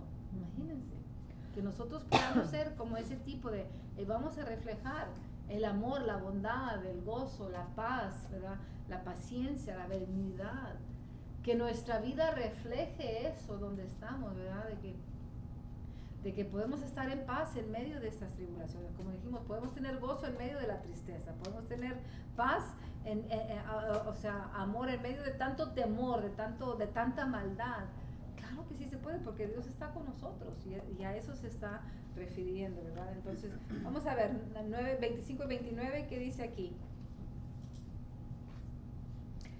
Como también en Oseas dice: llamaré pueblo mío al que no era mi pueblo, y a la no amada, amada. Y en el lugar donde se les dijo: vosotros no sois pueblo mío, ahí serán llamados hijos del Dios viviente. Pablo continúa hablando de la soberanía de Dios en la inclusión de los gentiles en el plan de salvación. Aquí estamos viendo, ¿verdad? Esto desde luego no era nada nuevo, ya había sido profetizado mucho tiempo atrás y confirmado vez tras vez a lo largo de las escrituras. Dios había dicho a Abraham: en ti serán benditas todas las naciones de la tierra, donde les leí, ¿verdad? Y a David haré perpetua la alabanza de tu nombre en todas las generaciones, por lo cual te alabarán los pueblos. Y estos cientos de años antes del nacimiento de Oseas, quien nació aproximadamente en el año 800 antes de Cristo.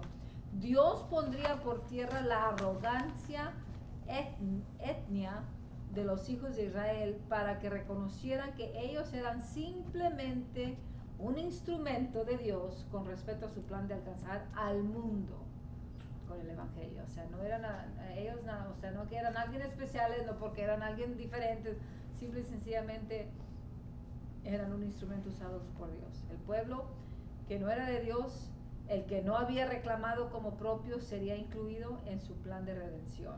Es decir, aquellos de entre los gentiles que gustase la benignidad del Señor mediante la fe en Cristo Jesús, serían amados. Pues aunque Dios había dicho con respecto a Israel, con amor eterno te he amado, por tanto prolongué mi misericordia, Jeremías 31:3, Dios se había reservado otros amados de entre el pueblo gentil. Dios amó a Israel y le tuvo compasión, como también dice en otro lugar, pobrecita, fatigada, con tempestad, sin consuelo, en Isaías 54:11. Sin embargo, ese amor de Dios se haría extensivo a todo el mundo, porque de tal manera amó Dios a quién? Al mundo entero. O sea, no nada más amó a Israel, sino que amó a todo uno, a cada uno de nosotros. O sea, Dios no hace acepción de personas, Dios no está nada más esperando, ¿verdad?, amando a un solo pueblo, al contrario. Muy bien. Ok, ¿alguien más quiere leer? Aquí, con todo esto, aunque la presencia de los gentiles que temían y adoraban a Dios viviente es evidente en el Antiguo Testamento, el término de hijos de Dios era exclusivo para los israelitas. Sin embargo, Dios había profetizado que la situación sería distinta, que los gentiles, Oseas 1:10, también serían llamados hijos de Dios. Juan 1:11. así es, todos íbamos a ser llamados hijos de Dios, ¿verdad? Aunque no fuésemos los judíos. Ok, lean 27 al 29 en Romanos. Dice, también Isaías clama tocante a Israel, si fuera el número de los hijos de Israel como la arena del mar, tan solo el remanente sería salvo, porque el Señor ejecutará su sentencia sobre la tierra en justicia y con prontitud, y como antes dijo Isaías, si el Señor de los ejércitos no nos hubiera dejado descendencia, como Sodoma había venido a ser, y a Gomorra seríamos semejantes. Así es, o sea, entonces es Dios, ¿verdad?, el que está diciendo, yo voy a guardar un remanente, ¿verdad? Y se ve desde ahorita, o sea, si vas a Israel o entre los judíos, o sea, bien pocos, ¿verdad?, creen en el Mesías, bien pocos creen en que Jesús es el Hijo de Dios, ¿verdad? Es una cantidad pequeña, yo creo que ahorita en Israel hay 20,000, parece que dijeron que eran 20,000 o 22,000 cristianos nada más, pues, judíos que creen en el Señor, y son más de 1,000,000 ahí, o sea, no es... Aquí Pablo habla de la gravedad espiritual de Israel y que Dios no alteraría su naturaleza justa por causa del amor con los que había amado a Israel, que aun si hubiera tan solo unos pocos que fueren salvos, no por ello el Señor rebajaría sus estándares. Dice, eso recuerda el pasaje que dice, seguid la paz con todos y la santidad, sin la cual nadie verá al Señor. Vamos a ver qué dice para meditar, Raquel. Para meditar. Con esto el Espíritu Santo nos recuerda que el estándar de santidad que Dios ha establecido no puede rebajarse ni por el amor que Él nos tiene, ni por causa de la maldad en el mundo, ni por las nuevas modas y corrientes mundanas que imperan en nuestro tiempo, ni por causa de nuestra humana debilidad, pues aun si tan solo unos pocos fueran salvos, no por ello Dios dejará de tener el mismo requerimiento. Así Él declara que tal y como sucedió con Israel, lo mismo podrá suceder con nosotros los gentiles. Israel estuvo a punto de ser exterminada del todo, tal y como sucedió con Sodoma y Gomorra, pero el Señor reservó para sí un remanente fiel, y fue precisamente de ese remanente que vino nuestro Señor Jesús, y nosotros somos parte de ese remanente. Somos pocos, o sea, ¿por qué vemos tanta maldad? ¿Por qué vemos tanta gente que se opone a las cosas del Señor? Que Dios sabe, o sea, dicen, no me acuerdo, un testimonio que escuché yo, que de cada 50 personas que entran al infierno, 2 van al cielo, o sea, algo así, o sea, es mucho más, o sea, te imaginas, 48 más afuera quedó y nada más 2 adentro, 2 entran, o sea, entonces, y de ese remanente está hablando, y hay gracias a Dios que nosotros, ¿verdad?, hemos recibido la justicia por fe. Ya para finalizar, a Romanos 30, del 30 al 33. Ok. Ajá. Que pues diremos que los gentiles que no iban tras la justicia han alcanzado justicia, es decir, la justicia que es por fe, mas Israel que iba tras una ley de justicia no la alcanzó. ¿Por qué? Porque iban tras ella por fe, no por fe, sino como por obras de la ley, pues tropezaron en la piedra de tropiezo, como está escrito: he aquí pongo en Sión piedra de tropiezo y roca de caída, y el que creyere en él no será avergonzado. ¿De qué justicia está hablando? La justicia divina. ¿Qué pues diremos que los gentiles que no iban tras la justicia han alcanzado justicia? ¿No es la justicia divina? ¿Cuál es la justicia divina, Marco? Pues la de Dios. ¿Qué? Así de fácil. Yo puedo escribir un libro. Tremendo, Marco. La justicia divina de Dios, ¿cómo se hizo? ¿Qué? Recuerda que hablamos acerca de la justicia, por eso estoy preguntando. Los que creen en Cristo Jesús. Los que creen en Cristo Jesús, pero ¿cómo se hizo justicia? Por medio del Espíritu Santo. Ok. No. Sí, pues sí tuvo que meterse el Espíritu Santo, obviamente, pero, o sea, ¿cuál fue la justicia de Dios? Que Cristo murió por nosotros. There you go. O sea, Él nos justificó ahí, hemos sido Que justificados. nuestras enfermedades y nuestros pecados. Él fue nuestro sustituto, ¿verdad? O sea, no fue nuestro rescate, Él fue el que esa es la justicia de Dios, que Él tomó nuestro lugar. O sea, la pena de muerte que a mí me tocaba, Él me la quitó, o sea, fue anulada, dice, todos mis pecados por causa de lo que Él hizo por mí. O sea, no fue por obras para que yo me gloríe, por lo que fue por gracia que Él fue el que lo hizo. Entonces, por eso está diciendo que ¿qué pues diremos? Los gentiles que no iban tras la justicia han alcanzado la justicia, o sea, que a ellos ni se les ofreció supuestamente, o a nosotros, Y nada era más para por que creer. Exacto. Sí, dice, la justicia que es por fe, solo por creer. Así es, solamente por creer. Los judíos estaban tan impuestos a obrar, a cumplir, a trabajar, a hacer, para que Dios los bendijera, porque así estaban impuestos, o sea, entonces, por eso Dios dice, no, ellos, los gentiles que ni siquiera la andaban buscando, la entendieron, la agarraron, la dijeron, oh, esto es gratis, dámelo, ¿quién, verdad? Como dicen, ¿quién le da pan que llore? ¿Verdad? Entonces,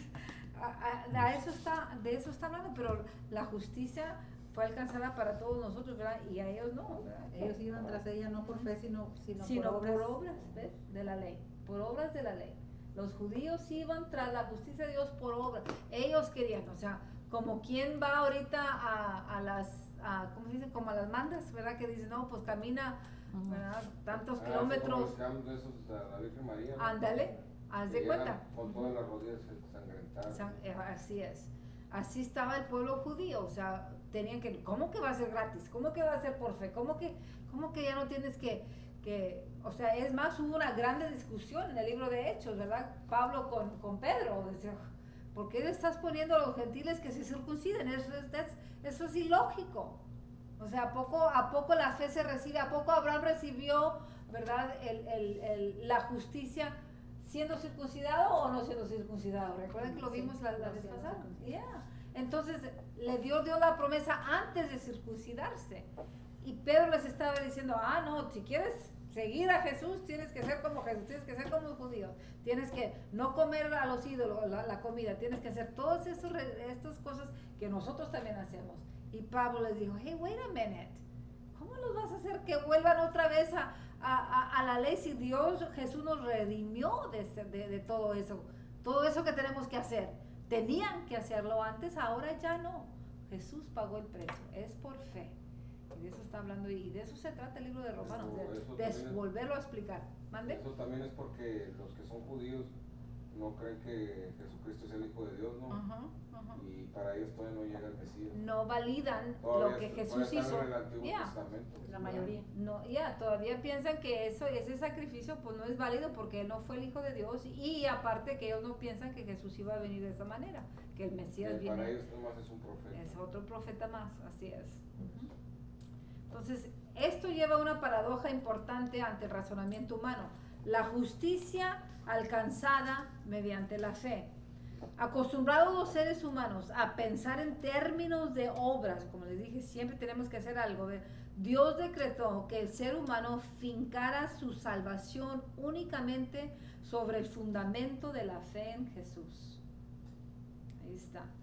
Este fundamento, esta piedra inconmovible fue el tropiezo de los que iban y van tras las obras como medio para alcanzar la vida eterna. Por eso dice que ellos tropezaron con esa piedra, ¿verdad? No la alcanzaron, no, procurando el máximo apego a su obediencia. El no cumplir les trajo enorme frustración, y es que se debía ir tras ella por fe y no mediante los esfuerzos humanos. Y ellos estaban impuestos a que siempre tenían que hacer algo, tenían que trabajar, tenían que, ¿verdad?, cumplir la ley. Imagínense, tenían 613 leyes, o sea, tenían que estar siempre constantemente, y así están ahorita todavía muchos de ellos. Todavía están pensando, tienes que orar 5 veces, los musulmanes, por ejemplo, tienes que orar 5 veces, tienes que hacer esto, tienes que pagar tus diezmos. O sea, muchos requisitos que no pudieron cumplir. Algunos héroes alcanzaron justicia por la fe, en Hebreos 11:39, sobre los cuales el Espíritu Santo reposó.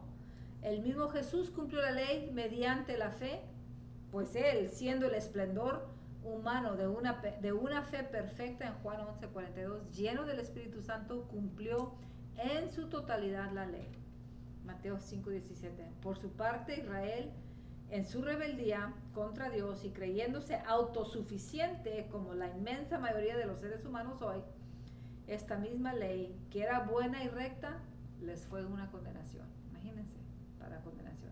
La fe en Jesús redime a los que por ella se acercan a Dios. Ya de ello profetizó Simeón, aquel anciano que estuvo esperando la consolación de Israel. ¿Qué dice? Lucas 2:34. ¿Alguien lo quiere leer ahí? He aquí está puesto para caída y para levantamiento de muchos en Israel. Uh-huh. Y esa profecía fue cumplida plenamente en Cristo. Imagínate, cuando Simeón vio a ese bebé, dice, este ha sido puesto para caída y levantamiento de muchos en Israel. We got 15 more minutes, right, a las 9:30? Sí, es a las 9:30. Que vamos a nada más a empezar el capítulo 10 porque Están bostezando. ¿Eh? Capítulo 10, a continuación de la justicia, porque van juntos, ¿verdad? Vamos a ver, en este capítulo es una continuación de los comentarios que el apóstol Pablo viene desarrollando desde el capítulo 9. Continúa con el tema central de Israel y su contraste con el pueblo gentil. Habla de la salvación por fe, de su contraste con la justicia de la ley, así como la predicación del mensaje evangelístico como el medio divino para el ser humano, para que el ser humano alcance su vida eterna. Pablo está reiterando lo que es la justicia por fe, no por obras. Esto es por fe. Los romanos estaban tan estrictos, tan impuestos a tener órdenes, a cumplir, ¿verdad?, bien rígidos, bien on schedule. Tenían muchos schedules, muchos, ¿verdad?, sus horarios, todo estaba. Entonces estaban, y Pablo estaba, dejen todo eso, así no es como se recibe la salvación, así no es como eres justificado. Vamos a ver qué dice Romanos 10, versículos del 1 al 3. ¿Musi quiere leerlo? Dice, hermanos, ciertamente el anhelo de mi corazón y mi oración a Dios por Israel es para salvación, porque yo les doy testimonio de que tienen celo de Dios, pero no conforme a ciencia, porque ignorando la justicia de Dios y procurando establecer la suya propia, no se han sujetado a la justicia de Dios. Fíjense lo que está diciendo acerca de ellos. él sinceramente está diciendo, oh my goodness, o sea, yo los quiero, es mi oración, ¿verdad? Yo oro por Israel para que sean salvos. Me recuerda cuando Jesús, ¿verdad? Miró a Jerusalén y lloró, ¿y qué dijo? ¿Verdad? Jerusalén, Jerusalén, ¿verdad? Como quise juntarte como Así es, así y no es. quisiste. Y no quisiste. Le fallaron el tiempo de su visitación. O sea, no lo vieron a él como dijo, wow. Y eso le dolió a Jesús. Y ahora Pablo, vemos ese mismo sentir en Pablo aquí. Eso es lo que estamos viendo aquí, lo que él está haciendo, hermano. Ciertamente el anhelo de mi corazón y mi oración a Dios por Israel es para salvación, que sean salvos, que acepten, que conozcan, dice. Pero les doy testimonio de que tienen celo, o sea, saben, quieren el celo de Dios, quieren agradar a Dios, así como Pablo lo quería agradar, o Saulo cuando aquel entonces, pensando que lo estaba agradando, haciendo, ¿verdad? Metiendo a los cristianos en la cárcel y todo eso, dice yo sé que tienen celo de Dios, dice, pero no conforme a ciencia, sino porque ignorando la justicia de Dios, o sea, ignoran que Jesús ya pagó el precio, ¿verdad? Y procurando establecer la suya propia, dice, no, se han sujetado, dice. Pablo dirigiéndose pastor, usted lee aquí, Pablo dirigiéndose a los hermanos. Pablo dirigiéndose a los hermanos romanos, abre su corazón para manifestar su profundo anhelo, la salvación de los perdidos y, en primera instancia, como ya lo había dicho antes, de Israel. La demostración fehaciente de que este anhelo era verdadero es que oraba Dios por la salvación de la nación. Queda con este demostrado que la oración por una nación entera tenía valor ante Dios, especialmente cuando es para salvación. Sin embargo, el concepto de salvación para el pueblo judío era tanto ambiguo. Un tanto ambiguo. O sea, imagínense que Pablo está orando por toda la nación. O sea, que nosotros debemos estar orando por nuestra nación también. O las naciones, dice el Señor, pídeme las naciones. O sea, Él quiere que alguien interceda por cada nación. Vamos a ver qué dice. Siga leyendo, pastor, la nota histórica. El concepto de la salvación no era un concepto claro en la mente israelita, partiendo del hecho de que tampoco tenía suficientemente claro el concepto de la condenación. Los saduceos en los tiempos de Cristo no creían en la resurrección, sino es una filosofía fatalista de terminación o extinción del alma junto con el cuerpo. Los fariseos tenían un punto de vista distinto, creyendo que había resurrección futura del cuerpo. Sin embargo, los judíos hasta hoy no tienen una doctrina definida de la vida futura, ni tampoco del castigo eterno, cosa que no fuere a un lugar de tormento propiamente, sino simplemente al sepulcro y en algunos casos un lugar parecido al purgatorio católico. Otra palabra usada es kabaloa, una especie de cuarto de espera. Y esto, según la creencia de la mayoría de los rabís, era para estancia corta de ninguna manera para la eternidad. Esa es la manera en que ellos piensan aún, no saben, piensan que no va a haber cielo ni infierno, o sea que estás nomás en una sala de espera, como quien dice, no creen en el tormento, dicen que aquí en la tierra es ya lo que vas a sufrir o lo que vas a disfrutar, Eso lo dicen los testigos que de depende Jehová, de ¿no? ti. Es También que- los testigos de Jehová, Sí, porque una vez me dijo uno eso, dijo, no, ya el infierno está aquí en la tierra. aquí está. Pues ya Y también la ya gloria no para hay ellos. infierno ni Mira, paraíso, ellos ni piensan nada. que ya Jesús ya vino, o sea que ya ha venido varias veces. No, es que me empezó a decir, dije, eso no viene en la Biblia, dije, ¿cuál es esa Biblia? Dijo, la del mundo nuevo, no sé qué, dije, le dije, y luego le dije, no, y ya empezamos a hablar, pues yo le dije todo lo que pensaba de los testigos de Jehová, y luego el último le dije, ¿y usted qué? Dijo, no, yo soy testigo de Jehová, le dije, pues hay perdón. Oh, wow.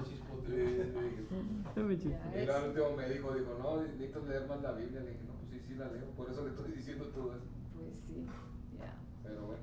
Mira, en el Antiguo Testamento, en la página 100, en Isaías 66:24 declaró, y saldrán y verán los cadáveres de los hombres que se rebelaron contra mí, dice, porque su gusano nunca morirá, ni su fuego se apagará. También Daniel 12:2 dice, y muchos de los que duermen en el polvo de la tierra serán despertados, unos para vida eterna y otros para vergüenza y confusión perpetua. O sea, fueron necesarias las claras enseñanzas de Jesús y las explicaciones apostólicas junto al libro de Apocalipsis para entender cuál es el destino final de los creyentes y de los impíos. Debido a esto, tanto Pablo como todos aquellos que predicaban la palabra necesitaban hablar sobre la condenación a fin de que el concepto de salvación tuviera sentido. O sea, porque si no entiende la condenación, pues de que me voy a salvar. ¿Para qué necesito salvarme? O sea, si están pensando, pues si nomás se muere, estás en un descanso perpetuo, ¿verdad? O sea, que la luz perpetua te acompañe, o sea... O te salen que ya están los 144,000 allá que arriba. ya, ¿verdad? Pero No más. ellos pensaban que ya el que dormía, el que se moría ya estaba dormido y que ya no sentía ni frío, ni calor, ni nada de nada. O sea que, entonces, ¿para qué necesito salvarme? ¿De qué? O sea, ¿qué me esperan? Entonces, tenía que hablar Pablo acerca de lo mal que está el hombre, la humanidad, el corazón del hombre, cuál era la condenación para explicar bien lo de la salvación, para que tuviera sentido lo de esa salvación. Porque doy testimonio de los dichos de Pablo con respecto a su pueblo, no eran meramente ideas sueltas, fraguadas, dice aquí, en una mente osada, sino producto de la inspiración divina y del punto de vista del Dios mismo. Y este testimonio era de su pueblo, dice, la nación israelita era religioso y en su celo pensaban que agradaban a Dios. Pero vamos a ver lo que dice aquí para meditar. Existen muchos en nuestros días que tienen el mismo sentimiento que se daba en el corazón judío. Gente que desea presentarse bien ante Dios y piensa que sus actos devotos son suficientes para su salvación. La religión desde el punto de vista social es buena en muchos aspectos, dado que promueve la vida moral y mejoramiento de la vida comunitaria. Dice, religiosos se han convertido en héroes nacionales y muchos de ellos son dignos de imitarse en aspectos importantes. Sin embargo, la religión y la vida moral y de buen comportamiento social o comunitario no es el requisito de Dios para la salvación del hombre. Pablo dice, bueno es mostrar celo en lo bueno siempre. Gálatas 4:18 dice, el celo judío no produjo lo que Dios requería para su salvación. Por ello afirma el apóstol, eso produjo lo dicho en 10, del 1 al 3. Que ignoren la justicia de Dios, dice, se había desarrollado un total desconocimiento del significado real de la justicia de Dios. Tal y como Jesús explicó a los fariseos en dos ocasiones en contextos distintos, el real significado de Oseas 6:6, porque misericordia quiero y no sacrificio. ¿Qué quiere decir eso? ¿Sí? Y no es que Dios hubiera abolido, ya el sistema mosaico de sacrificios en los tiempos de Oseas, sino se debe entender la enseñanza en cuanto al sentido más puro y esencial de la voluntad de Dios. Así la mente religiosa judía, ocupada en cumplir las menudencias de la ley externa de Dios, reducía miserablemente el pensamiento divino a un sistema que pasaba por alto la justicia, la misericordia y la fe. O sea, ellos estaban todavía con el pensamiento de obrar, de cumplir la ley, ¿verdad? Y no era a través de la misericordia de Dios. O sea, no le das, cuando era por su propio sacrificio, por su propia ganancia, entonces no le estaban dando la honra y la gloria a Dios, de que lo que Dios envió a su Hijo y que Dios, por amor, ¿verdad? Nos salva. Muy bien, ¿alguien lea el B? Inciso B. El B. Dice que establezcan su propia justicia, porque el hombre sin Cristo tratará de justificarse a sí mismo. Aún los más malos buscan establecer su propia justicia. Tan solo el poder del Espíritu hace que una persona reconozca su culpabilidad ante Dios. Jesús endosó su obra, y cuando Él venga, convencerá al mundo de pecado y de justicia y de juicio. Juan 16:8. Con todo, el hombre es inexcusable ante Dios. Romanos 2:1.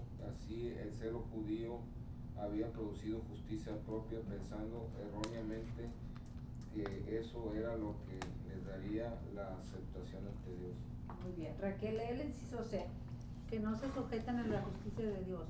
Los judíos Al ignorar la justicia de Dios y al establecer la suya propia, se habría rebelado contra Dios. Habían dicho en su corazón, rompamos sus ligaduras y echemos de nosotros sus cuerdas. Un pasaje profético sobre la rebeldía contra el Hijo de Dios. Sigue leyendo. La religión es buena en sí, cuando se ocupa en un amor sincero hacia el prójimo y la vida santa, como lo expresa Santiago. La religión pura y sin mácula delante de Dios el Padre es esta: visitar a los huérfanos y a las viudas en sus tribulaciones y guárdense sin mancha del mundo. Pero cuando consiste tan solo en la satisfacción egoísta de la carne, termina en rebeldía contra Dios. Amén, así es. Entonces no es nada más por hacer buenas obras, esa es religión. O sea, el hacer las buenas obras, al decir, oh, pues yo di tanto, o fui y visité a huérfanos, o di de comer a los niños, a las viudas. O sea, no, eso no es suficiente para satisfacer, ¿verdad? Lo que Dios quiere. Dios quiere que nosotros entreguemos nuestro corazón y que nuestro estilo de vida sea completamente entregado a Él. Porque el fin de la ley es Cristo para la justicia para todo aquel que cree, ¿verdad? El Señor no vino a abolir o a abrogar la ley establecida por Dios, sino a cumplirla. Al cumplir el Señor la ley de Moisés, la cual tenía carácter temporal, como lo reafirma Pablo en 2 Corintios 4:18, aquello que se había de ser abolido. Y antes en 3:13 dice, nuestro Jesús establece e inaugura con su sangre el nuevo pacto. En Hebreos 8:13 al 12 y 24.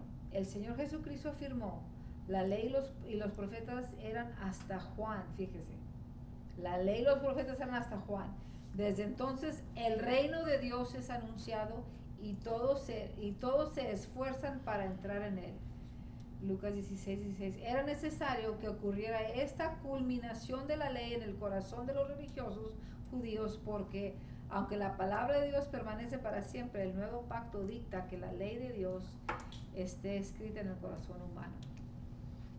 Y para finalizar, a ver, ya vamos a ver, para meditar, es por eso que debemos meditar en la ley de Dios diariamente para alimentar nuestro espíritu y darle sentido conforme al tamiz de lo dicho por Jesús y los santos apóstoles del Nuevo Testamento, es decir, bajo los términos del nuevo pacto. Cristo terminó con aquella ignorancia consistente en la creencia de que podemos acercarnos a Dios a través de la ley meramente o de otras prácticas religiosas. Él dijo, nadie viene al Padre si no es por mí. Jesús es el que nos da la entrada libre, ¿verdad? A través de su sangre, a través de su sacrificio, a través de eso. Y nadie podemos cumplir la ley, ¿verdad? No podemos. Y gracias a Dios que la ley y los profetas se terminaron con Juan y Cristo Jesús no abolió, sino que, como dice, cumplió la ley. Cumplió la ley. Amén. Ahí nos vamos a quedar en el 5, ¿verdad?